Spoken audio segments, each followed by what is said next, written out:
What is up, and welcome back to another episode of the Girl Games podcast. I'm Amber P. I'm Alexis Nicole We have Callie, and as a Rocket special is guest. down here. Bring your pets to work day. I hope everybody is doing well, and I also hope to see you guys at the seminar this Sunday because I'm going to make sure to get this up in time before the seminar. So, Alexis, myself, KH Customs, Krista, we are having a posing suits and glam seminar in Miami.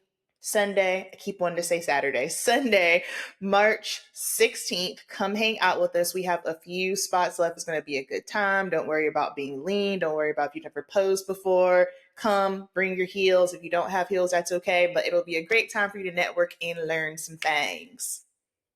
It'll be fun. I've been working on the giveaways. We have a free pair of heels from the Shoe Fairy. We've got a couple gift cards from Free Spirit Outlet.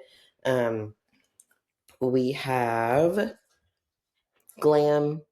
We have posing package, and then we have little goodie bags for everyone. I know that there will be some uprising samples, some beauty samples, some snacks, For sure. Kai cookies.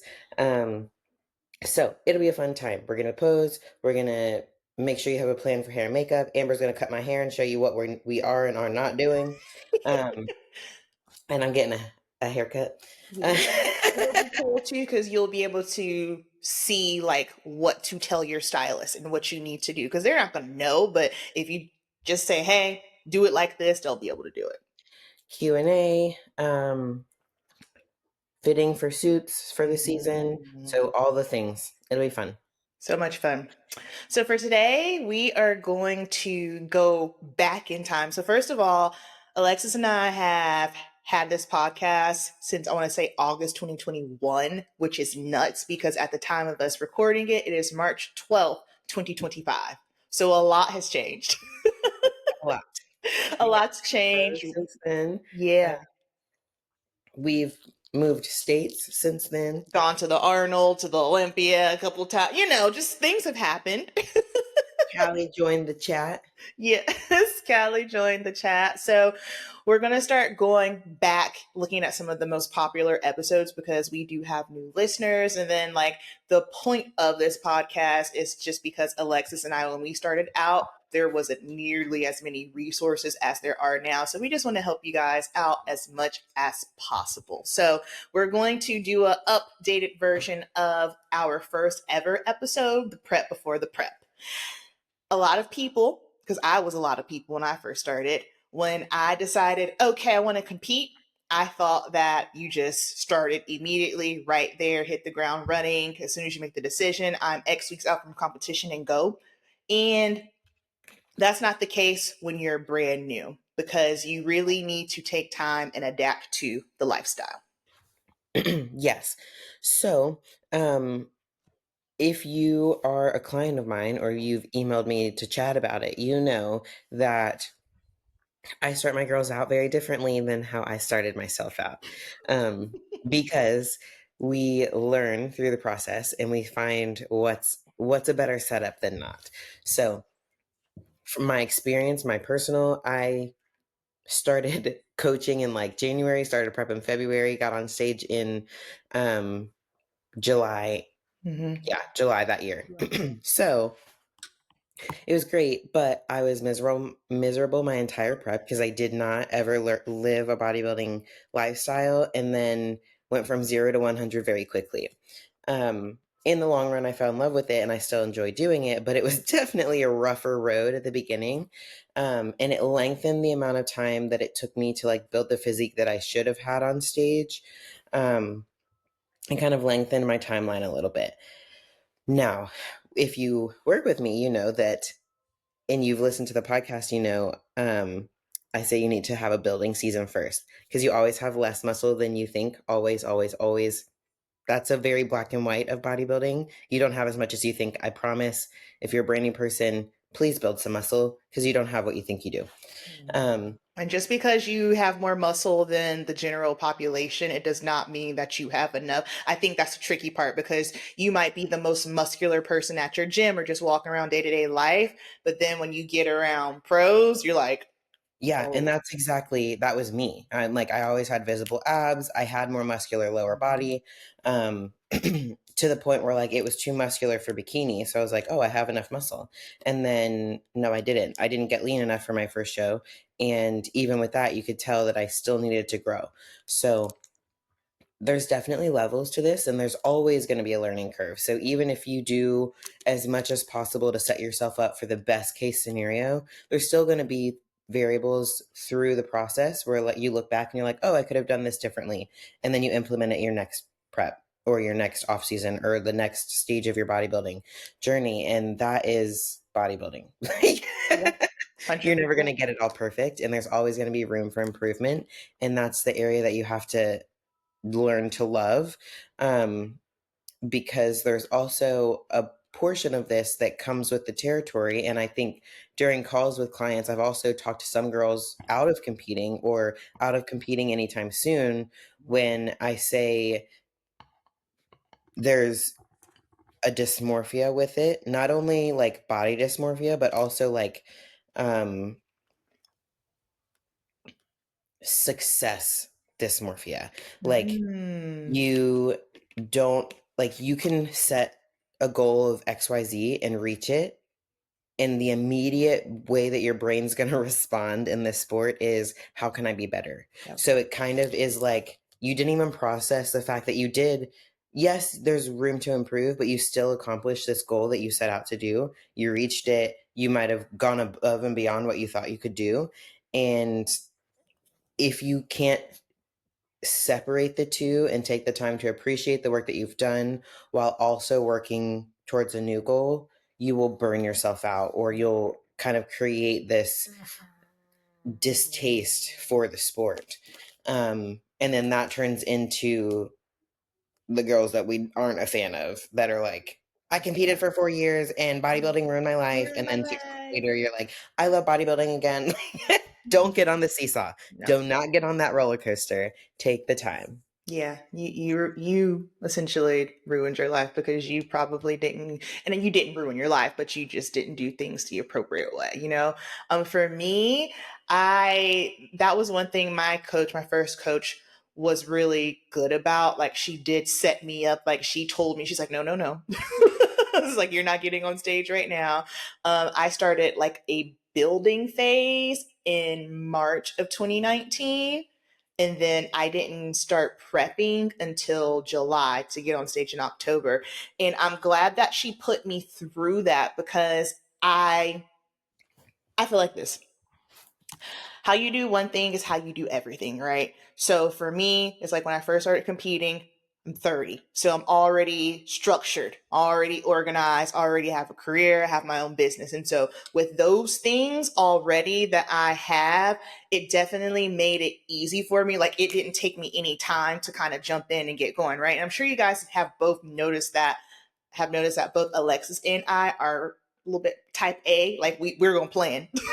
Like if we could plan the next 5 years out, we would do so. So I'm grateful that she pumped the brakes on me. It was like, hold on, hold on, hold on. Because for me, it was adjusting to like, oh, okay, this is a different training style. I've never trained like this in my life. It's like, yeah, I was going to the gym, but I was always more muscular than the average woman. So I didn't want to touch any weights because I didn't want to get bulky, which is not possible. I would just do a lot of body weight, running outside. But for me, the biggest thing was just getting used to structuring my days of, okay, I have to train. And then also the thing that really took me time too was you have to learn how to train. And even if you are someone who is a personal trainer, because I feel like personal trainers, when they come over into the bodybuilding world, they feel that because they're a personal trainer, they'll be fine. And it's like, congratulations, you understand, the anatomy, but you do not understand that if you already have a blocky waist, you're trying to do bikini or wellness, you probably need to be doing deadlifts. Like, you are literally trying to sculpt your physique to look a specific way. It took me a minute to truly understand that. Yeah, and I think to get onto the personal training side, really the only benefit of being a personal trainer or having personal training background is you know how to do the basic movements with appropriate form. That's it. You don't know the intensity as a whole. I'm not singling anyone out, but in general, you don't know the intensity that bodybuilding needs to push it. Um, the base of those online classes and certifications, and why I kind of got into a Instagram, not argument, but like discussion Oh, not recently you. about Alexa, when Alexis has time, I'm like, oh God. Sis, what you doing? it was a poll. It was like a discussion put on a story intentionally Okay. sparking the debate. I just had a differing opinion, so it kind of went back and forth on like why we thought the way that we thought. But Yeah. they're the accredited sources, bodybuilding is not an exact science, Mm-mm. and you cannot apply one thing to the general population in bodybuilding. Very few things can be written across the board other than like clean foods, intense training, sleep. Right. Um, so I don't think like it's its own entity in a sense, Mhm. and you can't come into it thinking you know everything, or you're going to be severely compromised in how much progress you can make. Absolutely. And I'll keep going off of that. Like, I figured that out immediately. So I have my nutrition coaching certification from NASM. That's great, fantastic. When I started taking on clients, I realized real quickly, okay, yes, nutrition is nutrition, right? You have your basics, but someone who is general population versus someone who is trying to get on stage, things are going to look a little bit different. The person that's getting on stage, we're more dialed in. As you get leaner, there's going to be certain vegetables you're just simply not going to eat because you can't digest them. For a general population person, 9 times out of 10, that's not going to be the case. Now, of course, everyone's different, and your digestive system is going to be different, but there are things where you think, oh, well, this is healthy, I can eat it. And it's like, no, girl, that protein bar is just a glorified candy bar. Yes. And there are good sources of substitutions, but like even so, in a prep, you're not substituting. Mm-mm. Like you need the easiest to digest, most basic foods. You can spice it up a little bit with sauces and seasonings and stuff, but it's still, if you get fancy with like, I'm trying to make stir fry. Yeah. I've done all of Oh, these things. I'm yeah. telling you Keep it now. simple. So like back in 2021, we were speaking in real time, Mm-hmm. and I think that's why going back and like covering some of these topics. Actually, side note, this was actually Martin's idea to cover these topics, and I Shout was like, out to Martin. um, is because we were talking in like this is what we're figuring out as Real we go, time. and Yeah. now we're like this works, this don't work, Don't do this that. this time, this is not working. Yeah. I have been the one to get fancy and like try to make stir fry. One time for one of my reverses, like the hunger post show was for a very long time something very difficult for me to control, and like the intensity of it was overwhelming. Yeah. And so I would just ruin my reverse every time. So after Tampa, my pro debut, I was like, I really want to knock this out. Like I wanted to apply for the Arnold, and that was a quick turnaround, so I wanted to maximize my growth and all of that. Y'all, I was eating so much cabbage because of filler, and I was putting it in stir fry, and it tasted so good. Yeah. Oof. My belly hurt so bad from how much fiber, and like it slowed digestion. It was causing so much gas. Like it was it Mm. was bad.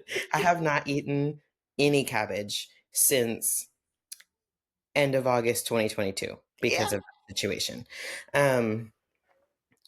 So like you can try it, but I recommend not. Yeah, because like the people who would try to make like these Franken foods, right? Especially the people that are doing macros. I'm like, oh well, everything's tracked. And I'm like, no, it's not. Like at that point, like once you've got the whole stir fry and all this other stuff going, it's just simply not that. And again, one of the things that was a learning curve for me and will be for you if you have never done any dieting. Like I never dieted in my life until I started bodybuilding, weighing my food.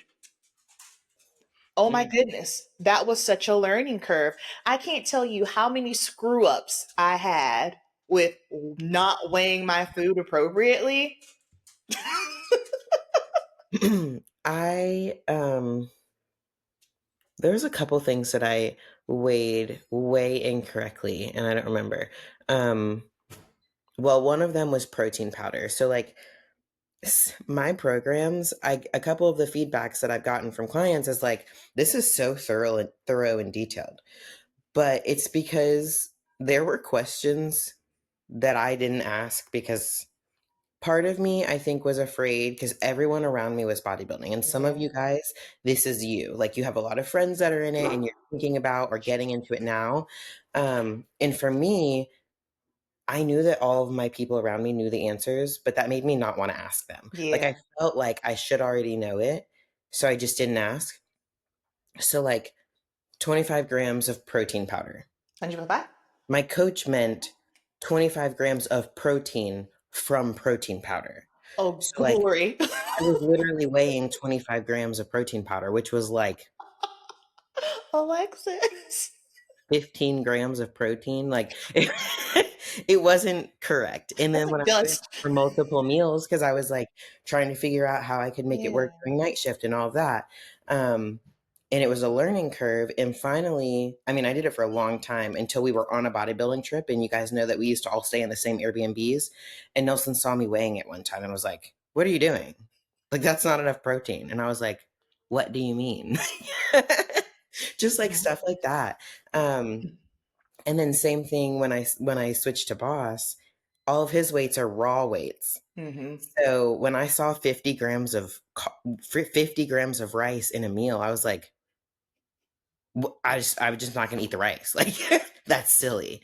And then Raw. I sent it to I don't know who I sent it to.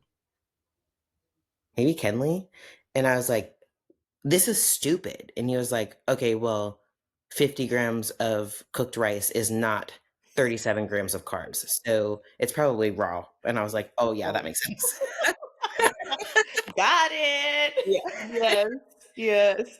I remember like my first coach, like, see, her stuff was kind of vague. And again, she was a women's physique pro. She'd been competing for a long time. And I think sometimes, and this is something that I always constantly remind myself of as a pro, and I tell other pros this too, y'all touch grass. Touch of grass, come back down. Like if you're talking to someone who's new or an amateur, like they don't know. So it's like I find myself not explaining things sometimes because I assume that they don't know. But then I think back to when I first started off, like you were saying, it's just kind of like some stuff that she would have was so vague. And I was having, it was something that I was doing at night. She said I could have some kind of protein with some kind of fruit. I don't remember what it was. But basically, I was adding so much fruit that, because there's carbs in fruit, by the way, you guys. I was adding so much fruit. And she's like, okay, tell me exactly what you're doing. Because she gave me a meal plan. She just had fruit. And I think I was eating like, I don't know, apples or something. And she was like, take that out. I'm like, but you said fruit. You didn't specify. I'm just thinking, you know what I mean? So just you learn to first of all ask questions, because here's the thing, you're paying your coach. And I Yeah. know sometimes like I felt the same as like, oh, well, I don't want to sound stupid, but at the same time, they are there to answer your questions. And at any time, if it's, oh, just do as I say, or they're not asking your questions, because you should also be learning as you go. So if you're in a position where you feel like you can't ask your coach anything or you're afraid, then you probably need to get with a different coach. But having those vague moments, it's like I was doing that for, I don't know, like 5 weeks. just upping my calories without even realizing. Yeah, it's like, it's hard. Something that I think I do a decent job of is like bringing myself back to that period where I'm like, Mhm. okay, what did I think back then? And some things you just truly forget. You forget that Yeah. you're used to doing. And I'm reminded when girls ask questions, and I'm like, okay, this is a valid question. Mm-hmm. Um, so I think the best way to be successful in this sport is to be conscious of that. So, like, Yeah. allow yourself to be humbled sometimes, even if you get ahead of yourself, rather than thinking you know best or like my way is the best way, because it's Yeah. not. And like, Don't judge others too because they're doing something differently than you. Like everyone's bodies are different. There was a lot of that. And I'm like, okay, but they got lean. So yeah, like I had a client actually just the other day, yesterday or the day before, that we're having trouble with like the meal timing and having to space them out. mm, So I wanted to add food, but she's going to snack anyway. So instead, I just added the food that I was going to make as snacks. So, like, we were going to do, I needed to add carbs and fats. So I added fruits and then a more savory meal that had fats in it. And it's like not a meal though. It's easy to snack on. yeah. Um, and still all the calories are there. And like, you guys know me that I'm like a very 4 or 5, 6 meals a day. And that's what I've preached to you guys, and that's typically how I program things. But like that person, it wasn't going to work for. Yeah. So we need to figure out how things are going to work. Or I've Mhm. had girls who are like 5 meals, like I'm struggling to get them in, and I'm like 4 meals sounds terrible to me. Like if I only had 4 meals in a day, I would be very sad. But if 6 is hard for you, like we'll Yeah. just make them four big ones. Like And you that's have what, to. see, that's what I do. I'm the opposite. It's just like I do 4 big meals. Everyone's like, what time are you trying to eat? I'm like, I basically Every combined time it Amber and two. I are together, it's like hours and hours and hours. I'm like, "Are you going to eat? Like, when do you?" She's like, "No, I've got one more meal left." I'm like, "Okay, well, I've got three, so I'm not going to wait for you anymore." No, meals are big. Now, right now, meals ain't big, but that's the thing. Like, and that's my cat. This is something that I've learned. Lowe's home. Hi, as calories get low, my meals. I add more meals because I'm just trying to ration things out. You know what I mean? But again, that's something that I've learned because, like Alexis, working night shift, me in the salon, that you have to figure it out. You have to figure it out. Like I know Alexis would have moments where she'd be eating a meal in the bathroom. I'd be mixing hair color and trying to eat at the same time. It's just, I think sometimes people are looking for an actual solution, and the solution is you make it happen. Yeah, and um, I think I think that has remained the same. Yeah, yeah. Especially, I think from as two people who have so many moving parts in their lives. Mhm. No, we don't have children, but Amber and I have both been through this journey since we started the podcast. We've both been in positions where we had to make most of the breadwinning for the household, Mhm. which in a relationship, sometimes that's your job. Yeah. Um, we've both been in positions where we're like, "Can you send me $100 Legit. and I'll send it to you in 2 days when I get my money?" That's real. That's so real. And then we've been in positions where we're like, "We're both going to this show. Let's coordinate." Like Mhm. we've been in, how am I going to make it work? We've been in like, this is chaos. We've been in like, okay, things are kind of boring. I can add something to my plate. Mhm. Um, FaceTime me while I cardio. I ain't gonna say nothing to you. Just be here. yes. Okay. Or like, Amber, I'm about to get off this bike and we got Arnold in like 10 days. Yeah, Arnold prep was tough. Arnold prep was real tough on everybody. Oh my gosh. It was worth it, but it was like, Yes, yes, it was. but that's why we have these stories for you now. Yes, absolutely. Um, mm, okay, so the prep before the prep.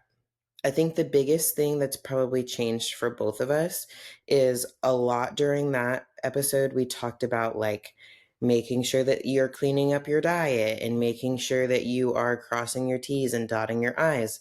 And like preparing for prep.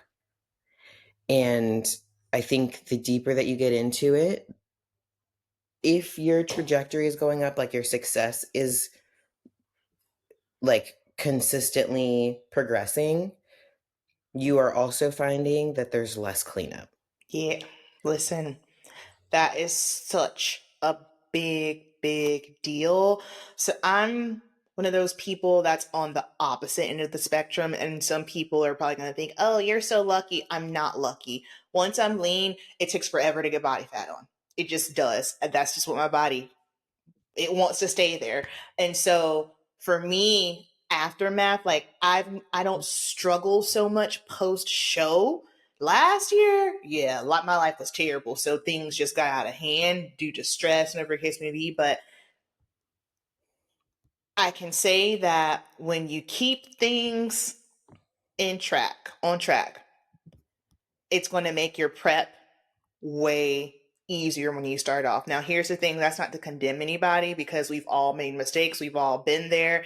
If you struggled with reverse, like, listen, you are not alone. But also, I find that as time goes on for those who struggle with reversing, the more you do it, it gets easier because I think sometimes people assume that, oh, well, you're a pro, so you don't struggle. No, we're human. we're human. Last night, I was literally in bed thinking about a cheeseburger. I want a burger so bad. Ain't no burger coming my way no time soon.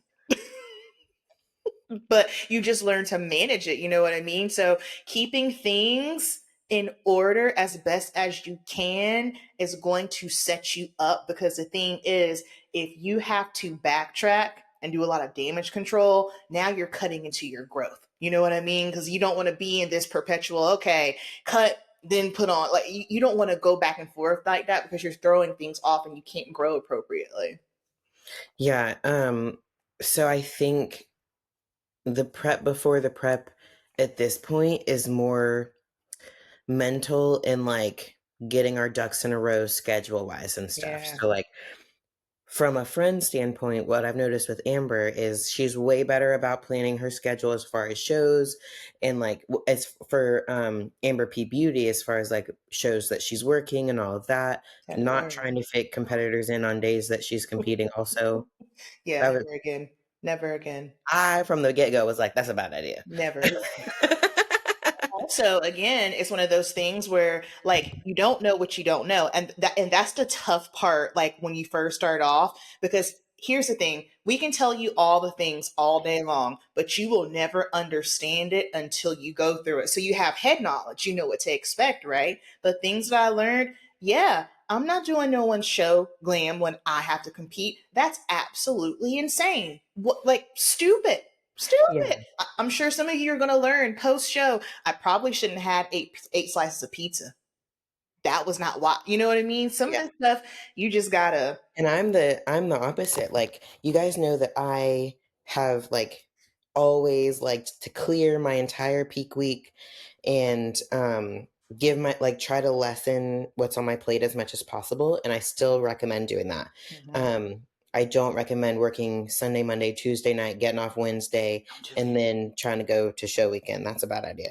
I've done that. Done it. Um but I've also like going into Miami and Toronto, I was like, hey, like to my competitors for check-ins, like if you have check-ins on Friday or Saturday, I'm gonna have you send them either Thursday or Monday. Like you Mhm. can choose whatever works for your schedule better, but like I'm not gonna do check-ins on Friday. And then I found that like at Miami, I was like, I had way too much time on my hands. Yeah, I remember. I'm just You're sitting like, there, like, oh. trying to watch TV and, like, just antsy. So I needed something to do. So then for Toronto, um, I had girls that were like, "Do you want me to move my check-in day again?" And I'm like, "Actually, no. Just leave it." Because Like, listen, it might be a little delayed depending on the schedule, but, like, yeah. I'm gonna just do them. Um, and it helped a lot because it, like, gave me something to actually think about and focus on, and I couldn't think about what I look like in the mirror. So, like, it's definitely going to be trial and error and what works for you and what doesn't and what you need to adjust. But the entire process should get more simple as far as knowing what works, knowing what wasn't work, and just plugging the pieces in. Yeah, because also with that, like the thing that I totally didn't realize is when you are making these plans ahead of time, think about it. You're making these plans when you have food in you, right? So, yeah, I was like, oh, yeah, I'm 10 weeks out. I'll be fine to work, take some clients, before I leave for my show. I'm not fine. I made that decision when I had food in me. And now I get to the point and I'm texting Alexis because I'm doing someone's head and they have enough hair for me, Alexis, and 5 other people. And my client looks at me and she goes, "Are you okay?" And normally I keep myself together, but I looked at her. I said, "No, your hair keeps going forever." I would never say that to a client. I would, out of 12 years ago, and it slipped out and I was just like, oh my God. And at that moment I realized you were not well. You're not normal. You can't do this ever again. Learned a lesson. Or, and again, I understand, I know some of you might be like rolling your eyes or frustrated. Alexis and I are very much so aware that we are blessed and we are able to make our schedules. We get that. And we understand that some of you have corporate jobs, your moms, whatever the case may be. But again, it's like, if that's the case, block the noise and focus on what works best for you. Because can't nobody tell you what's going to work best for you but you. Yeah, and that's where it also comes into like surrounding yourself with people who support what Mm-hmm. your goals are. Mm-hmm. So if you are a stay-at-home mom and your partner works 8 to 5 or 8 to 7 or 7 to 7 if they're like in healthcare or something, um, you're gonna have to figure out what works for the entire family schedule, Yeah. and then two, how to make it happen. So, um, I don't I have empathy, but I don't have sympathy for crazy schedule because it's possible. Yeah. You just have to get creative. So like that's a different scenario than what I've experienced, but I can still help you troubleshoot it because you can still say, okay, on you might have to work around your partner's schedule, but like on these days, I need this hour or this hour and a half to get my stuff done for bodybuilding. Right. It's on you the rest of the day to make sure that you're eating your chicken and rice while your toddler is eating mac and cheese. Don't eat the Mhm. noodles. Don't be picking up like what's left in the pan Yeah. Yeah. For because that's what sure. gets some girls. And it's right in front of you, and that's self-discipline and like that you either decide to do it or you decide not to do it. It's as Yeah. simple as that. And if you can't control deciding not to do it, then that you have to address that first. But everything's possible if you make it possible. Mhm. Um, and it's also okay if you don't want to. Like if other things are important to you. Like Ooh. um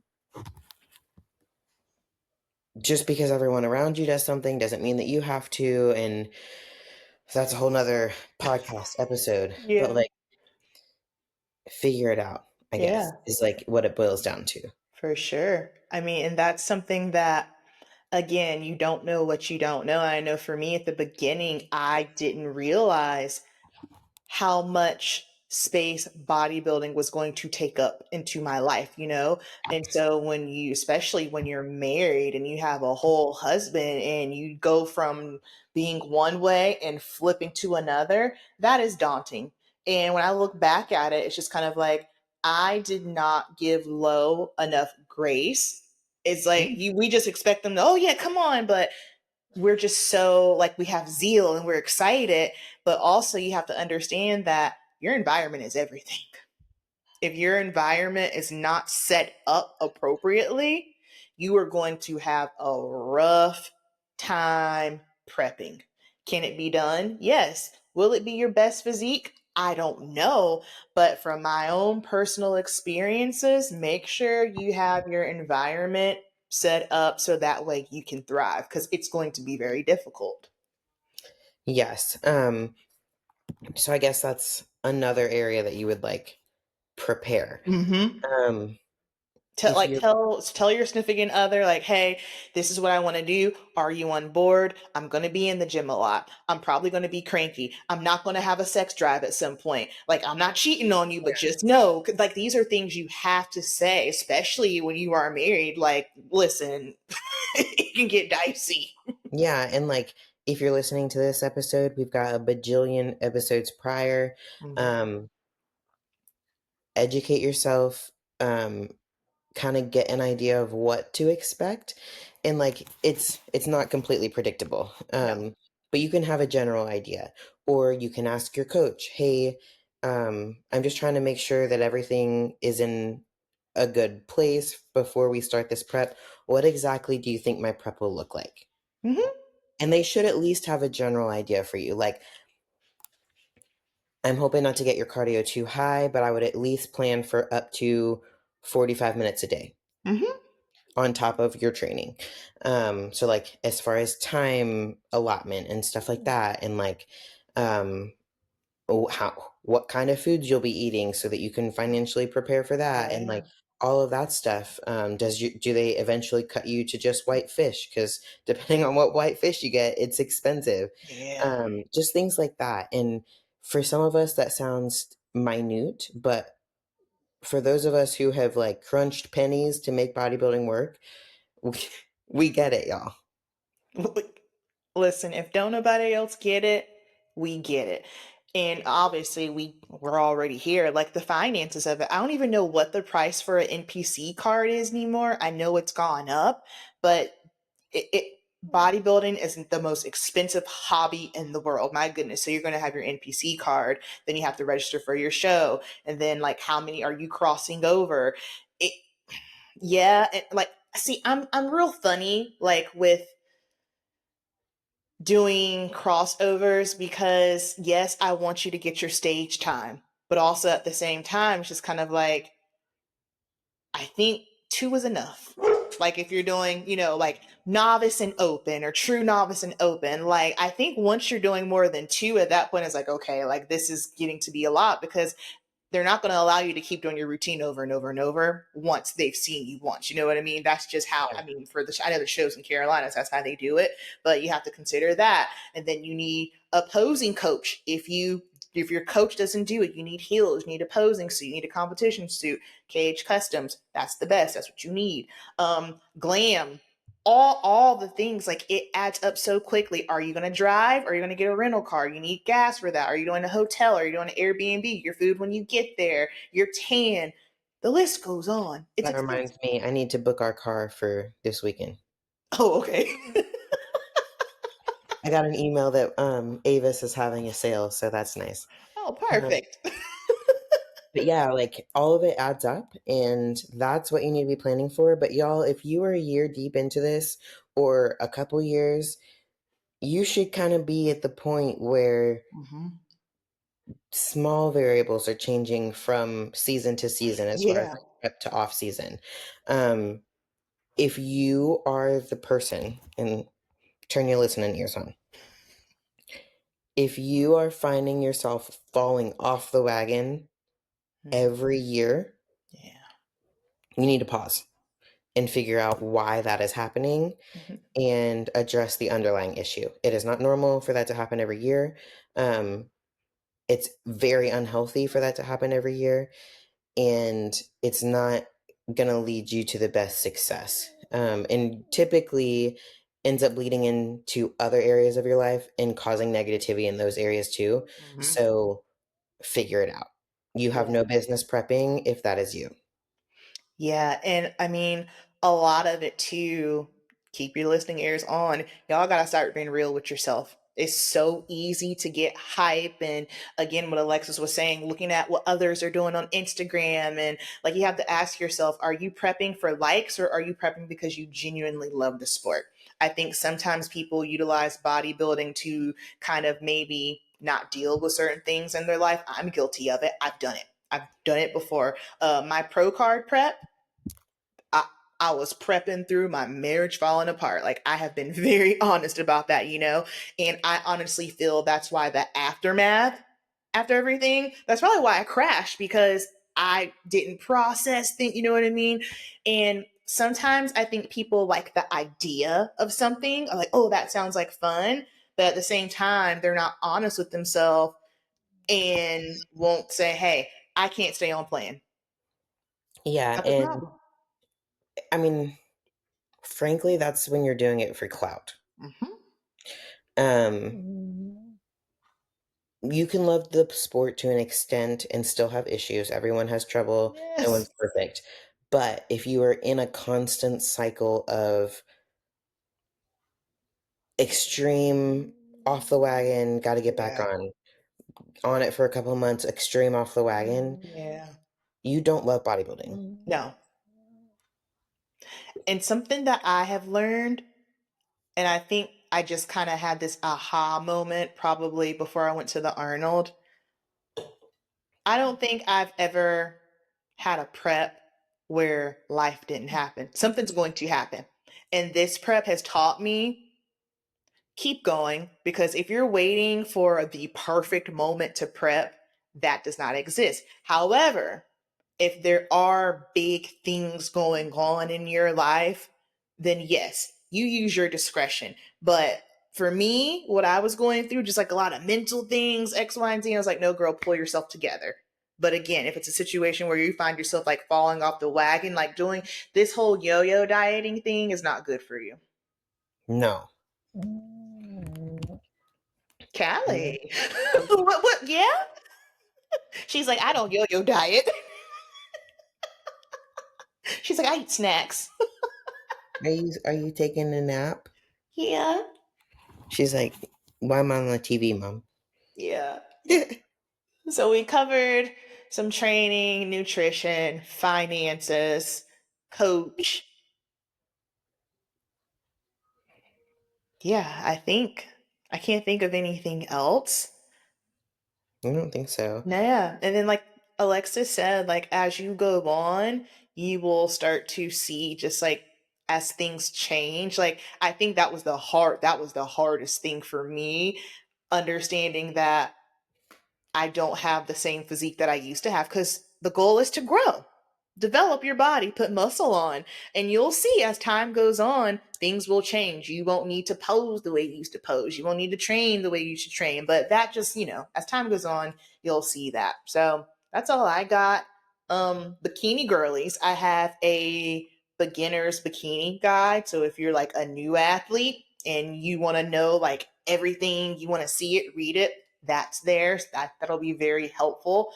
And Alexis is going to be coming out with something soon. Yes. So that's exciting. And that's all I got. So book your posing with Alexis. I'm so excited to see you because I just love seeing you, but I get to pose in person with you. I was literally making my list. I was like, don't forget your heels and don't forget your suit. It's like you need that, kid. Get on her posing schedule. She's a world traveler, y'all, so catch her when you can. I added Charlotte Pro to the list, and I had seven girls book within 12 hours. So yeah, yeah. Oh, That was a fast one. I was able to bring on another makeup artist, so I'll have help. So I'm still able to take on a couple more athletes. So if you're doing Charlotte Pro, you can do that. Junior USA's will be the first national show of the year. Super, super excited about that. Schedule's out. And that's all I got. I think that's about it. All right, y'all. Thanks for listening. Bye. Bye, guys.